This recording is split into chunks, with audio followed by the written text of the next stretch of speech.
3 myths keeping plant-based dieters stuck at the same weight. The Thursday live streams, are these becoming a thing? Let me know down below in the comments if you like these. They might just be. But today I want to talk about the 3 big myths keeping plant-based dieters stuck at the same weight. Number 1, carbs are the problem. Or, similarly, fats are the problem. And frankly, right now, in terms of carb sources, both myself and my clients are eating rice, including white rice, just for the record, white and sweet potato, oats, beans, which are predominantly carbohydrate, macronutrient, fruits, of course, sugar, predominantly carbohydrates, and vegetables. Vegetables are so unhealthy because of all those carbs, right? How ludicrous does that sound? No, carbs are not the problem. You want a calorie deficit over a carbohydrate deficit. In the same way with fats, and this is the one people struggle to believe, but it's absolutely the case, I and both of my clients, I've got more than 2, but both myself and my clients rather, are eating avocado, nuts, seeds, tahini. Yes, in very controlled, limited amounts, not with the great liberty that we can have with more carbohydrate and protein-rich plant foods. I will add, that's an important caveat. But we are eating these things technically every single day and still seeing results on the scale. Why? If carbs are fattening, if the fat you eat is the fat you wear, how on earth can we be combining both and still losing weight at the same time? Because a calorie deficit trumps all. This is not to say macronutrients and the ratio between each macronutrient isn't important, because it is. But it is frankly secondary to the behemoth that is the calorie question, the calorie fundamental when it comes to weight loss. Now, a lot of people then come from the frame of, but it's not calories. I thought weight loss was about hormones and insulin and whatnot. And that is also true to an extent, but nothing usurps the importance of calories. They are first and foremost. This is after nearly 600 clients coached, and obviously living this way now for 10 years, being into health and fitness now for 12, 13 years. Somebody on my comment section last week wrote, I'm not listening to a YouTuber. And I was like, fine, that's fair enough. I'm not actually a YouTuber. You're just a little YouTuber. No experience, no 600 clients, no hundreds of testimonials and case studies on his website. None of that. No experience, just a little YouTuber running his mouth. I was just like, oh, yeah, because I'm not a doctor, I don't have good ideas. That's how that works. Very interesting.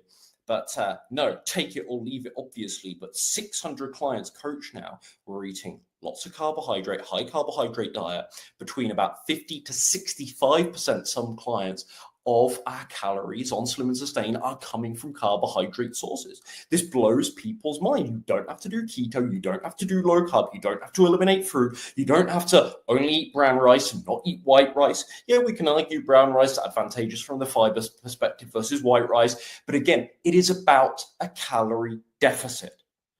Everything else is frankly minutiae. Now, you want, of course, that calorie deficit to come with as many to come with a health-conscious view. Obviously, you want that calorie deficit to predominantly come from whole foods that tend to be rather nutrient-rich. Yes, indeed. Obviously, you want that calorie deficit to be comprised of not equal, but a nice balance between each of the 3 big macronutrients in carbohydrates, protein, and fat. You absolutely do.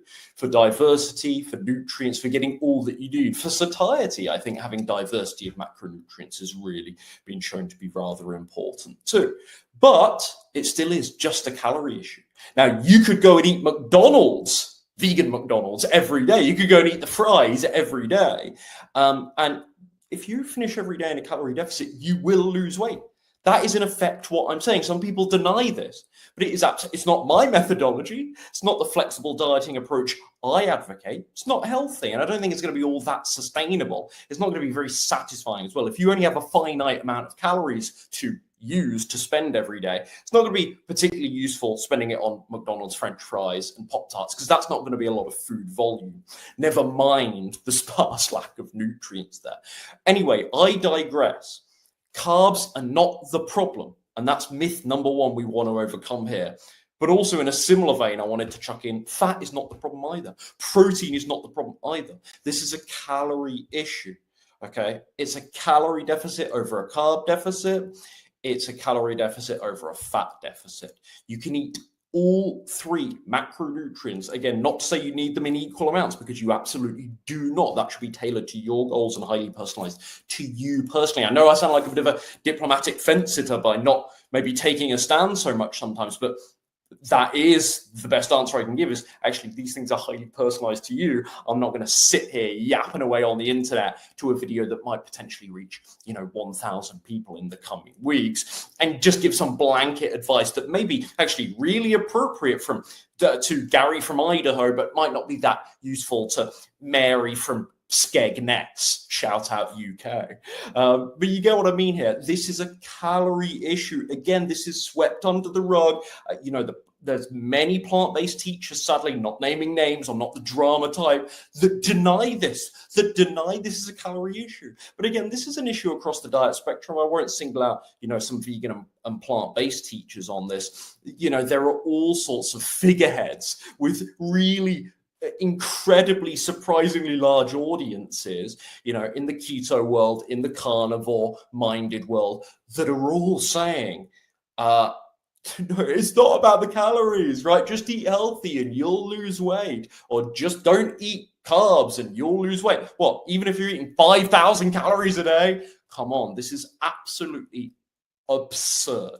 So that's myth number one, keeping plant-based eaters stuck at the same weight.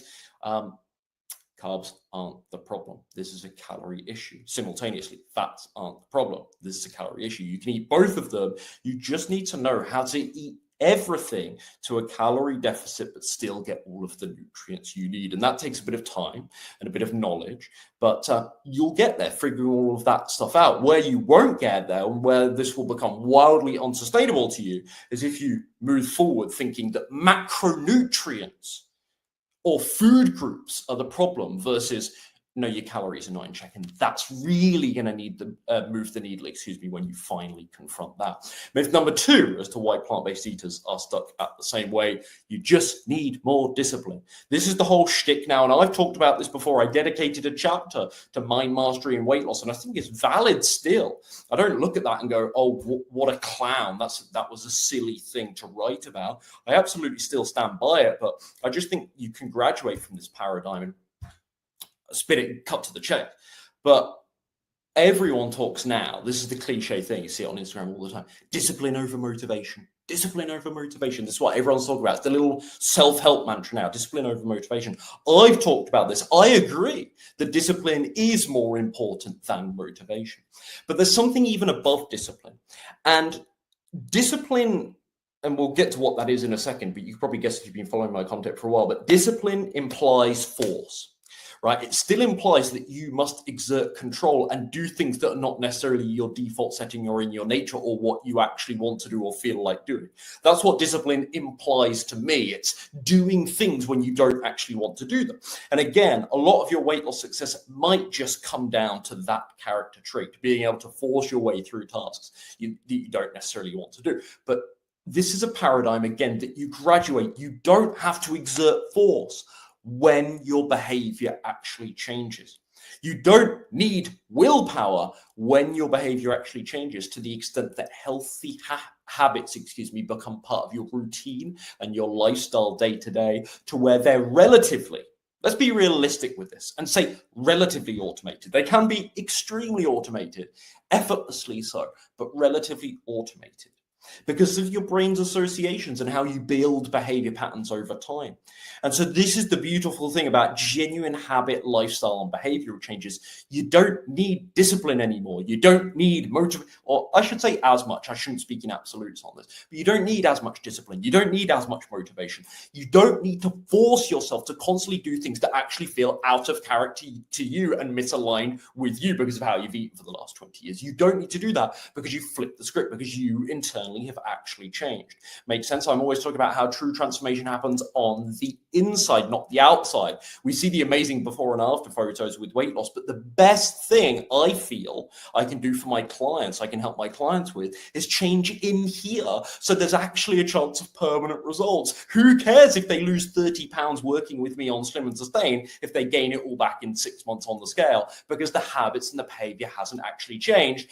And my program was very effective for them, but it was just kind of a mask. It was a quick fix, It was a papering over the cracks because they had 6 months or 3 months of massive accountability from me and clear structure and instructions on precisely what and how much to eat.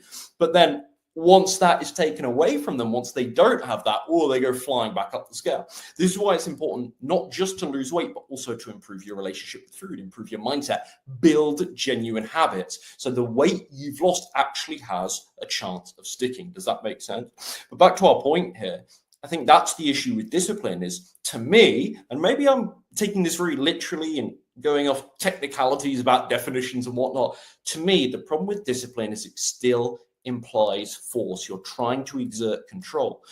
And the beautiful thing about habit and behavior change is it's automated. It's routine. It's built in to your daily schedule. It's built in to your associations and your triggers and your prompts in your brain. So things just flow and things just happen without the degree of consciousness and mindfulness that you might need them right now towards the start of your journey. And that's fine. That's a rite of passage. Things don't become automated overnight. So if you're wondering, well, how do I get that, Ryan? How do I tap into that wonderful sounding behavior change to where this does feel rather automatic and it doesn't feel like I have to force it all the time? I don't need discipline, willpower. How do I get there? Time, repetition, reframes. People just don't do the work, but it's just time, repetition, and reframes being, when I'm in a certain scenario, how can I manipulate my mind a little bit to win myself back over and negotiate with myself a little bit. Repetition being doing the same stuff day in, day out, and that actually flipping the script and changing your habits over time and rewriting the old habits. 3 being time. Okay, you just give this some time. Deploy a little bit of patience with this. Don't be that little impatient weight loss gremlin that does something for 5 days. Think, why haven't I lost loads of weight yet? Why haven't I changed that much? Oh my God, it's day 6 and I've got cravings. Oh my God, I can't even. What did you expect, man? You've been cheating on your diet for 20 years. You expected to get to day 6 and not have any cravings? Come on, this is ludicrous. So time, repetition, and reframes. That is how. And let behavior change do its thing. It happens on its own. When you just keep plugging away, not perfectly, but consistently, you'll still make mistakes, but you get back on the wagon. That changes your behavior in time. It's almost like when your mind sees that you're serious, then it gives itself permission. This is quite woo-woo, admittedly. When your mind sees that you're actually serious about doing this and you get back on track and you don't use things as an excuse to flake out and quit, it goes, okay, we're serious and we better actually change here. That's almost gives it permission to unlock the door to the genuine, deeper behavior change when you push through the sticking points that you used to not push through. And so that was familiar to your brain to give up on day 6 or to give up every chocolate craving. You have to go through those things that are familiar to you, not let them be familiar anymore. And again, I keep talking about this metaphor being flipping the script. You kind of get to the point where the default setting changes and health eating becomes the new normal to you. It just takes, again, time, repetition, and these reframes. But yeah, that's the problem with discipline is control. It's exerting control. It's pressure. It's so demanding on yourself. It's so pressurized. There's so much control. But actually, I think habit and behavior change is largely about letting go. It's the opposite. Again, I sound largely probably quite abstract and woo-woo here, but genuine habit and behavior change for me, I realize now in hindsight, was actually letting go of a lot of stuff. It wasn't about exerting control. It wasn't push, force. It was the opposite energy. It was, I need to let go of eating the desire to eat 3,000 calories a day. I just need to get over that. We're going to do 2,500 this week. Let's just get over this 3,000, 4,000 calorie bingey thing. I need to let go of the idea that I need to demolish a whole tub of Ben and Jerry's every time I watch an episode of Prison Break. I need to let that go. And everything in my body is like, no, but we've been doing that for 6 months. We've been doing that for 2 years. you're going to take this away from us now, right? Like everything in your body screams the first few times that you don't have that Ben and Jerry's watching Prison Break because it's so used to it. And we are creatures of habit. And it feels so pleasurable to do so. And because the Prison Break, we've got the association with the ice cream, it feels bizarre. You're almost watching Prison Break like, why can't I enjoy this? Something's missing. They're escaping from the prison. This is an amazing story. How are they going to get out of this prison? This guy's all tattooed with the prison blueprints. All I can think about is Ben and Jerry's cookie dough. How ludicrous, how pathetic. But that is how this stuff controls you when you build it into your habit foundation. And so just letting go. No, I'm going to watch Prison Break and I'm still going to enjoy it. I'm not having the ice cream. It's letting go. I'm not exerting force. It's not control. It's not pressure. Like it's still hard. But do you see what I mean? Maybe this is a subtlety, but I think mentally for me, this is rather important. Looking back is I'm letting go of using food as a coping mechanism. I'm trying to let go of using food as an emotional tool to deal with my feelings. And that is hard. But what's even harder is the force, the control. I need to exert pressure. Anyway, you catch my drift here. Myth number 2, this is why myth number 2 is you just need more discipline. I bet right now discipline is, I must admit, something that you're missing. And perhaps you do need, frankly, bluntly put, a little more of it. But I think what you need far more of, and what you should focus on far more so than discipline and force, and control, willpower all the time, is genuine behavior and habit change. That is the thing to aim for. That ought to be the North Star. So the dieting process feels far more effortless. You'll have a much greater chance at maintenance. If you're not relying as much on discipline in weight loss, and more so on habit change, you'll have a much greater chance of successfully maintaining without rebound once you've lost the weight.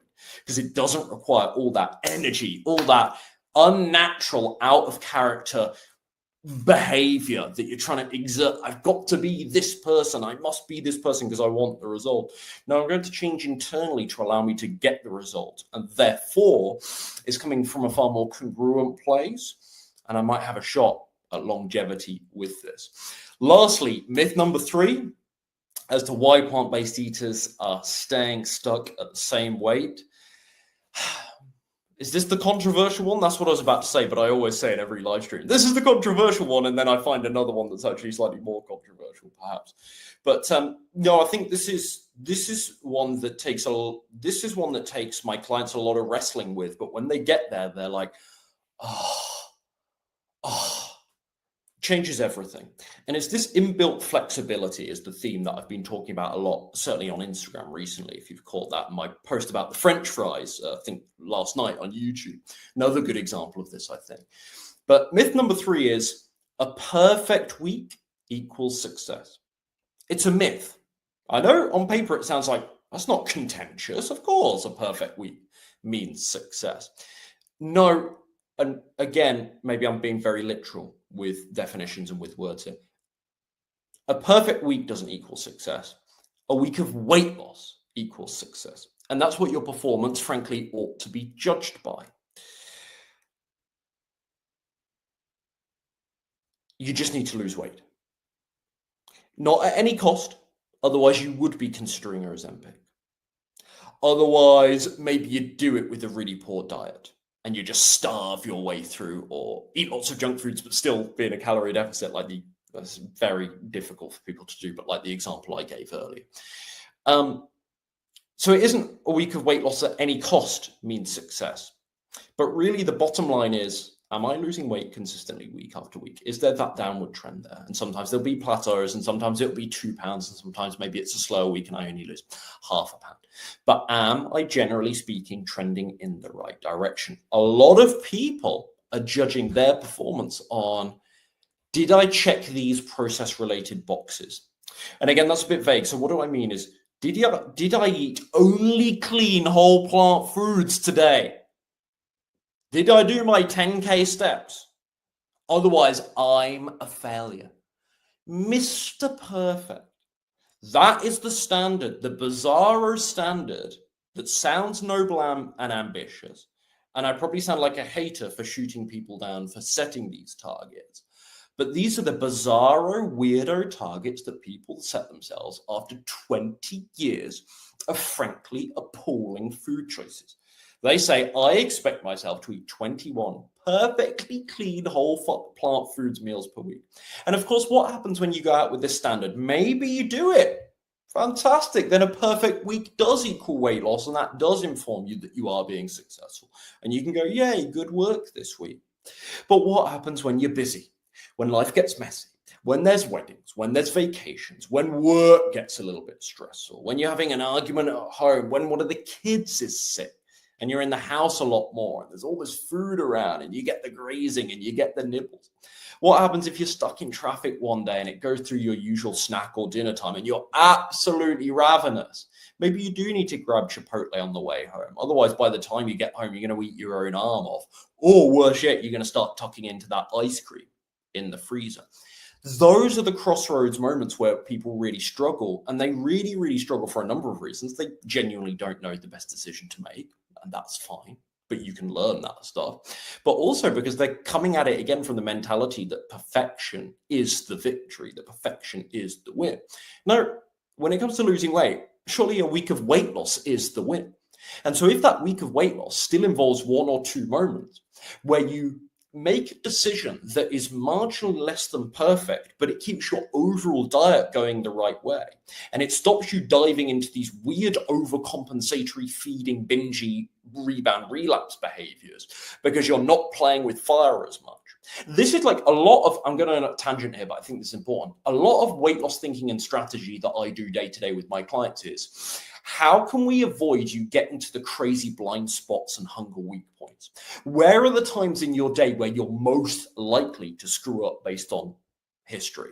Where are the moments where you could actually be out of the house for 7 hours since you've eaten a meal, and you're really likely then to get not just hungry, but then if you combine that with some kind of emotional trigger, like you're stressed or you're sat in traffic or something's going wrong at work or home or whatever, you combine the physical hunger with that kind of like the emotional stuff. And if you've been a bit of an emotional eater, like I certainly was, still am to a degree in the past, and like that's a recipe for disaster, right? How do we cater to that individual?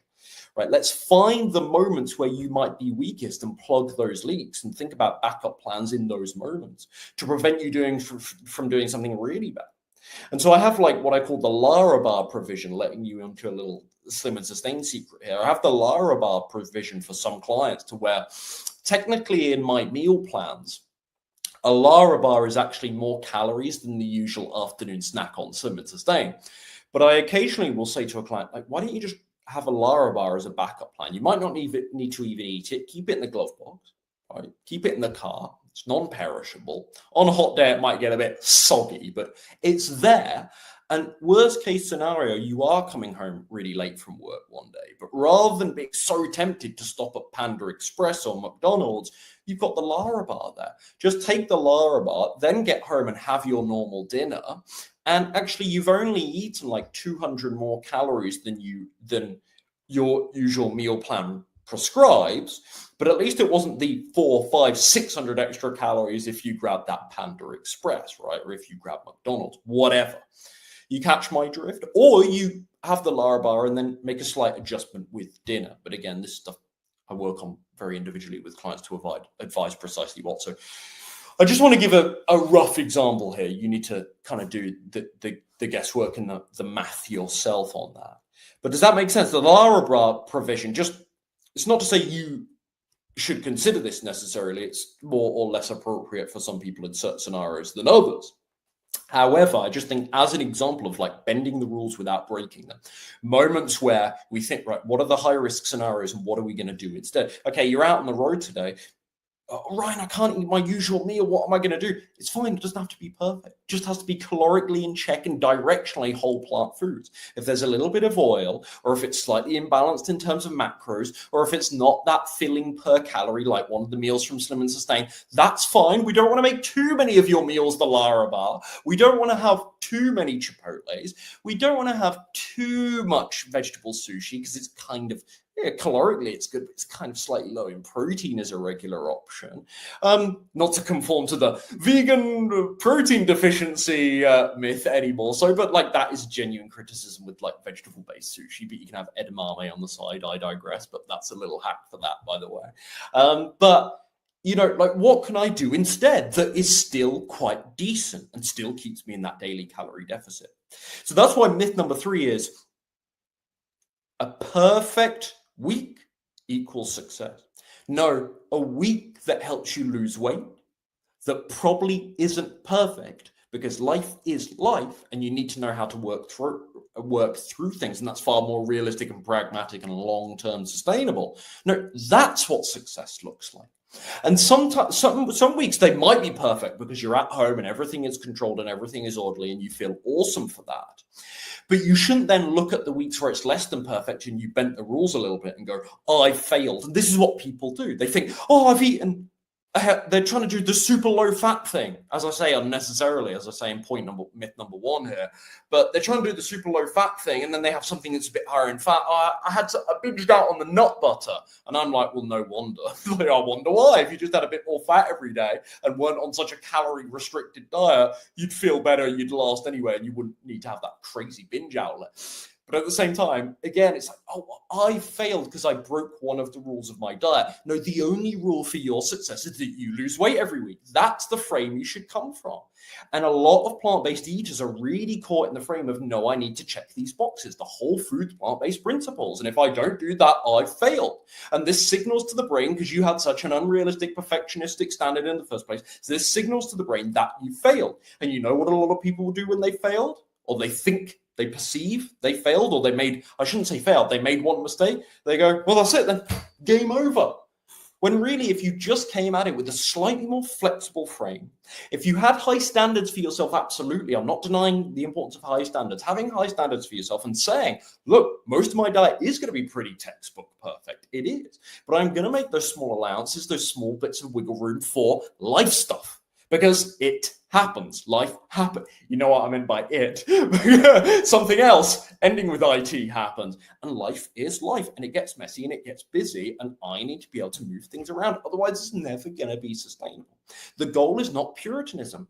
The goal for me and my clients is not perfect whole foods, plant-based eating. I say to people when they come on Slim and Sustain, I'm going to encourage you to eat bread, not if you don't want to, but to eat bread, to eat cereals, to eat pasta, to still eat out from time to time. You can actually still have a cocktail and a G&T and maybe a glass of wine every now and again. We don't want to get into a regular habit with these things, but every now and again on my program, you can do this. Are you okay with that? That's what I say to people. And it's not to say they should. If they don't want to, they don't have to. And that, of course, that's the best case scenario perhaps for them. Certainly from a health perspective, that's the best case scenario. But these are very unrealistic and frankly idealistic criteria for success for a lot of people. A good week does not look like perfection, ticking, checking boxes. A good week looks like the scale went down this week and directionally my habits are going the right way. And I had a few tricky moments this week where I had to do things on the fly and grab a few grab and go options. But you know what? I learned a couple of things this week that are really going to stand me in good stead for life. And this doesn't, therefore, because I've been able to bend the rules a little bit, this doesn't feel like some brutal restricted diet that I could never sustain. And that's a really important thing. That's a really important thing to promote, is to have this feeling that how you're eating right now in weight loss is also something you could eat in maintenance. That, you know what, I could eat like this in 2, 3, 4 years' time because I know how to navigate every situation that might come up. And that's the best thing I can do with my clients is sort of mentioned this earlier, but it's not just weight loss on the scale, but it's teaching them these kind of inbuilt flexibility skills for life. It's like taking the wonderful, and it is wonderful, whole foods plant-based framework, but having some wiggle room around the Puritanism, the perfectionism of it, and saying, look, I'm going to make some little tweaks and some little adjustments here to make this better work for me in my life. And maybe that means conceding on 5% of my diet that might not be as textbook perfect, but actually allows me to stay consistent with the rest of the perfect framework in a way far more so than if I tried to do it perfectly and that sent me spiraling the other direction, because at times it was very, very inconvenient or unrealistic. Does that make sense? So I want to be cautious here that I don't sound like someone that's settling for something really far away from healthy eating, because that's not what I mean. I don't mean rationalizing eating chocolate every day. I want to be crystal clear on that. But I mean allowing those concessions for, like I said, like cereals and things like that earlier.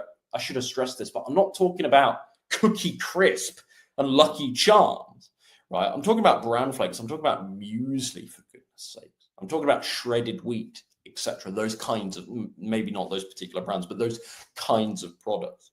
Make sense, that have a typically low caloric density for a cereal product and a high fiber content, and they're minimally processed, messed around with. So they're still better than those maybe more conventional cereal brands. And the breads, we're talking whole wheat, rye, sourdough, as close to minimally processed as realistically possible, right? And allowing the concessions for those things, as well as the other more occasional but indulgent things that allow you to feel like, no, this can really work and I can really live like this and I can still have a little bit of fun, a little bit of flexibility without becoming wildly unhealthy too. And that to me is a successful week, where the scale still goes down with that little bit of rule bending rather than a perfect week. Set a realistic stand for yourself. So in summary, the 3 myths keeping plant-based eaters stuck at the same weight. Number 1, carbs or fats are the problem. No, it's just a calorie issue. If you're in a plateau right now, it's the calories that are the issue. It's not because of the fats. It's not because of the carbs. Focus on the calories. Promise you that gets the scale moving. Number 2, you just need more discipline, more force, more willpower. Absolute nonsense. What you truly need is genuine, deep behavioral change, so that discipline isn't really something you require anymore, because this is just who you are and this is how you live. And yes, that takes time, but that's a far more aspirational thing. That's a far more noble, worthy thing to chase than discipline, force. Everything is force, force, force. No, wrong energy. Let go. I'm letting go of all the stuff I cannot do anymore to remain overweight. And yeah, that's unfamiliar and it hurts. I like eating lots of food, but I'm going to let that go. And I'm going to try and be cool with, yeah, all right, I'm eating a little bit less every day now. All right, yeah, I'm getting my steps in now. And sometimes I have to go for an evening walk as a result instead of watching that extra episode of Lost. I can only watch 1 episode of Lost every night instead of 2 because I've got to get my walk. That's fine. You let go of the idea of needing to lounge on the sofa to feel better. That's a different energy to exerting force. I've got to do this. I've got to get my steps in. Do you see what I mean? Maybe this is a really subtle thing. Let me know in the comments. Am I overthinking this? Maybe this is a really subtle thing, but I think mentally, for me at least, this was incredibly important, as is the case for many of my clients. And finally, myth number 3. It's so hot in here, guys. This happened last week as well. I appreciate I look super, super disheveled. Let's get the old hat on to look even more professional, but I look super disheveled, but it's so hot in here in the summer. But myth number 3 was, a perfect week equals success. Just be careful. Be careful with the standards you're setting for yourself. Be careful with this all-out utopian vision. I think it is utopian to only ever eat clean. Of course, that's the best thing to promote, and that is something to shoot towards. But really, just having those small allowances, that little bit of wiggle room, can it actually keep you more consistent? Bending the rules without breaking them, can it keep you more consistent? And again, a perfect week of clean, healthy eating still might not result to weight loss. I meant to say this earlier, but weight loss on the scales anyway, if your calories are too high. So a successful week in a weight loss phase is I lose weight. I'm still mostly doing it with very, very healthy habits. And directionally, we're going the right way. Everything is going the right way. I'm making progress. Right? I'm saying no to most of my cravings, more so than a couple of months ago. I'm making progress. We're going the right way. We're on the right trend. It's not, I did everything exactly to the textbook in terms of the process this week. I had fermented veggies at every single, that is not the stuff that dictates success on the scale. It might help with a really balanced diet, but you couldn't, better believe it, have a really balanced diet and still lose weight at the same time by making sure, again, you're in that calorie deficit.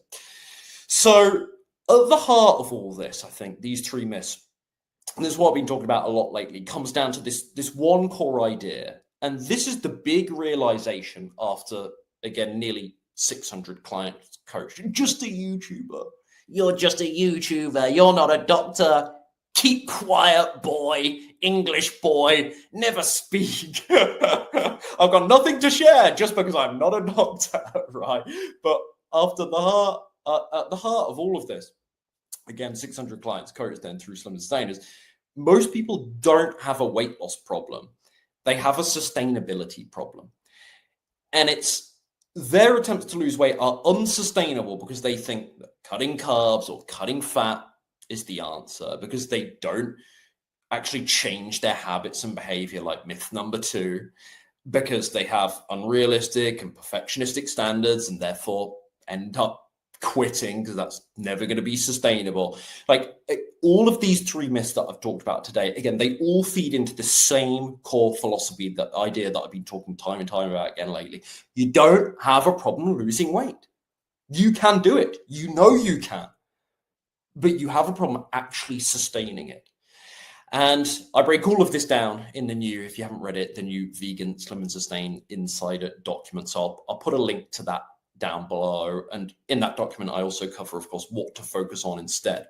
And even if you don't join, the Insider document, to be transparent, is not a how-to. It's not like a freebie how-to guide. It is free. But it's not a how-to guide that walks you step by step through the process of losing weight. I'm more talking about my insights in these 5-6 years coaching full-time with Slim and Sustain now, that I've learned, seeing where people go wrong, seeing where vegans and plant-based dieters are messing up with weight loss. And I'm trying to therefore shift your attention to what actually is going to be the needle mover there. But it comes down to the same core truth time and time again. Like, you don't have a weight loss problem, you have a sustainability problem. And when you lose the quick fix, when you lose the weight loss hack, diet mentality, it's amazing how you open yourself up to this world of strategy and thinking, mindset shift, behavior, beliefs that will actually allow you to tap into far more longevity and sustainability. And you become far more patient, and you have a totally different filter and frame of strategy.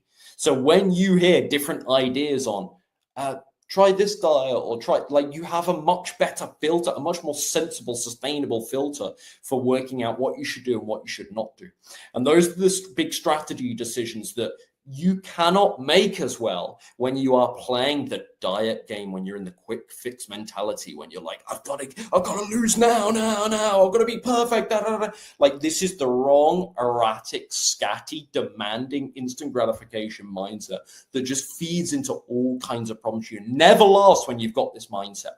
And so, yeah, I break down all of this in the Insider Doc. So check that out. Check that out if you want to learn more about what it looks like to work with me on Slim and Sustain. But ultimately, even if now isn't the right time for one reason or another to join Slim and Sustain, I know you're going to get some big mindset shifts from reading that document. So check it out. It'll be linked down below. You don't have a weight loss problem. You have a sustainability problem.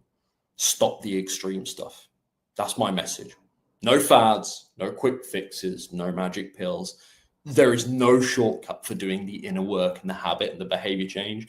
But when you have the right diet, and this is where a plant-based diet changed things for me, all of that inner work becomes so much easier, and there's so much less resistance.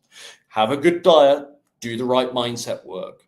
That's all you need. It all comes together with time and repetition. You don't need to be nearly as perfect as you think to have success with this, but you just have to focus on the small wins and making progress.